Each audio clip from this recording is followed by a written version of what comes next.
Hello, and welcome to Mariana High School. We're looking today at doing our course selections for your 9th grade year. We're going to go through a couple of different papers today, and you should have copies of these, so if you'll take them out, you should have gotten a letter showing which academies that you have been accepted into, and then you should also have a blank course selection paper. I've already got mine filled out, so we'll go ahead and start with yours today. Let's start with your letter that you got for your acceptance. And on there should be your name, and then you're going to have check marks by those things that you applied for and were accepted into. And those are the things that you can sign up for in your 9th grade classes next year. These are not required that you sign up for, but you can sign up for these. So keep that in mind. You don't have to if you decided that you don't want to take these classes later on. So let's look and see. Look at your course selection paper. And we're going to go through this step by step so you know exactly what you need to do. And again, I've already got mine filled out, but you're going to go through with me.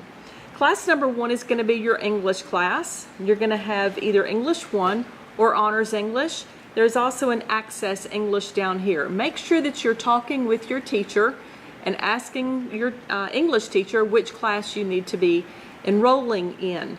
Most of our students will be taking English 1. We will have a few that will take Honors English and a few that will take the Access English, but most of you will be taking English 1.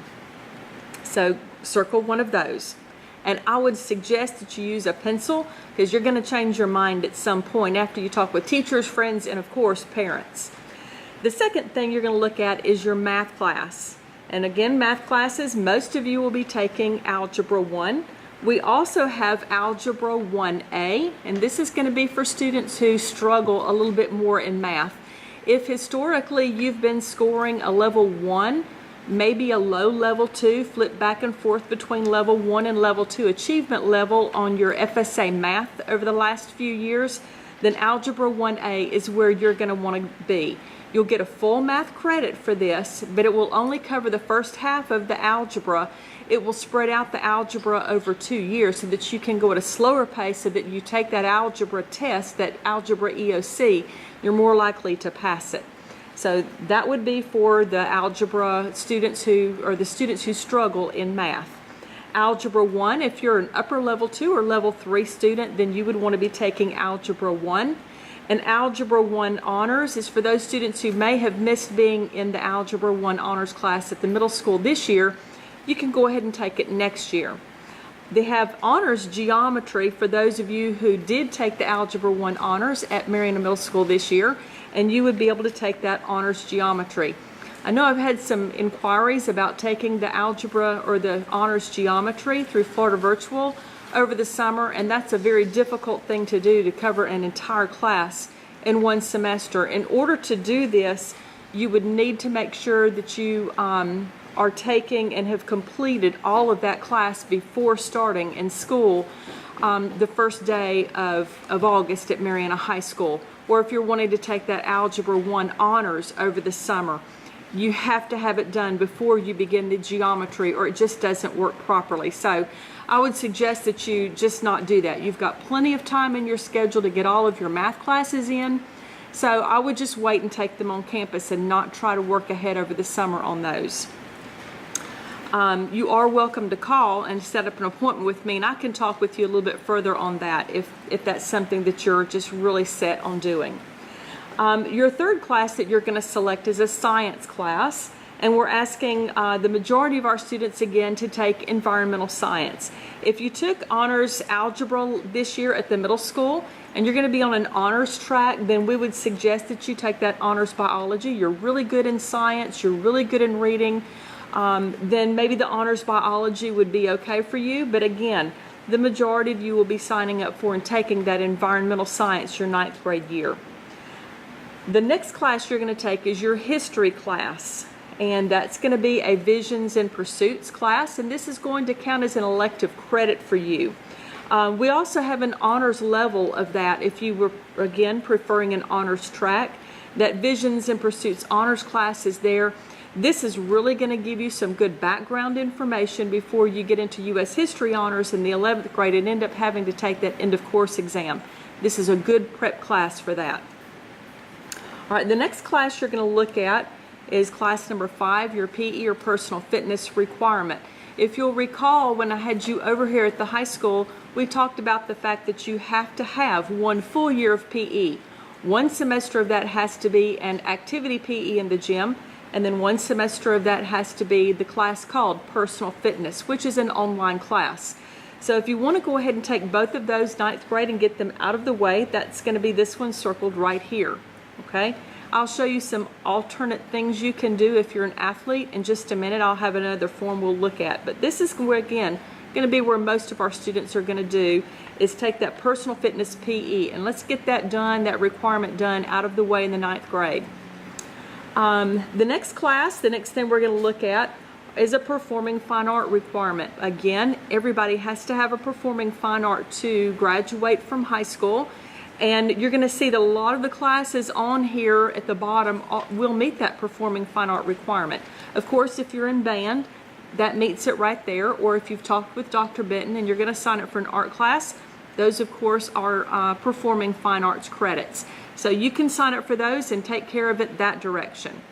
And that's not a problem. But you can look down here at the bottom and you'll notice that music of the world, if you don't play an instrument, you just want to take a music course, then you can do that. Other performing fine arts that are not, they're kind of what I call out of the box. They're not what you think of being performing fine arts. All of those engineering classes that you take, those count. The digital IT, it's an academy class that you probably signed up for or applied for and accepted. That counts as a performing fine art. So do the Design Services Core, which is the first course in the sewing classes. That counts as a performing fine art. So you can see that we have a lot of classes on here that will meet that performing fine art requirement without actually having to take art or band if that's not your thing. Another one that would meet is not the culinary 1, but the culinary 2. So if you get into that culinary program, the culinary 2, the 2nd year, would meet that performing fine art credit. But again, that would not be until the next year. So you can defer and get that later on if you're in that culinary program. Then the last class you're going to select is the one that's just your choice. And you can select it from any of these at the bottom. As long as it's an approved class, if it's something you had to apply for, make sure that you were approved to take that. And my student here signed up for Ag, had applied for. Notice that whenever she got her acceptance, it said that she was accepted into Ag, Culinary, Digital Arts, and Health Science. And so on this one, she selected the Ag Science and the Digital IT. Again, that Digital IT met that performing fine art requirement, and then the Ag is a class that she just really wanted to take. And so signed up for that as her choice. Once you have all of this done and completed, make sure that you turn this in. Again, take it home, talk to your parent, make sure that you're in classes, talk to your teachers, make sure you're in classes that are suitable for you. You're not just taking something way much too hard or way too easy for you. We want your time at Mariana High School to be successful and also to be very enjoyable for you. So look at those, make sure you talk with your people, and then make sure you turn that into, I guess, your homeroom teacher, and they'll get them turned into me. I do want to show you another possibility. If you're in sports, make sure that you're selecting the athletic PE and writing in the sport that you play. Remember, we only have athletic PE for certain sports. For girls, it's softball. For boys, baseball, boys basketball, and football. And those are the only things at this time that we have athletic PE for. So make sure that you're putting that on there. I will make sure that you're on the coaches list and make sure that you get into the right PE class. That's all you have to do is write the name of the sport that you're playing. And then you would want to take maybe personal fitness as a single class. You're getting your PE credit, your activity PE, and then take personal fitness maybe with that first aid. This young lady was accepted into the Health Science Academy, so she would take a semester of that and then take the semester of personal fitness. And again, if maybe she wasn't or you weren't accepted into the Health Science Academy, then you can always do that online over the summer, or we can look at doing the personal fitness a little bit later in your career. So those are all possibilities for you. Okay. Okay, so welcome to Marianna High School and hope you get your classes that you selected.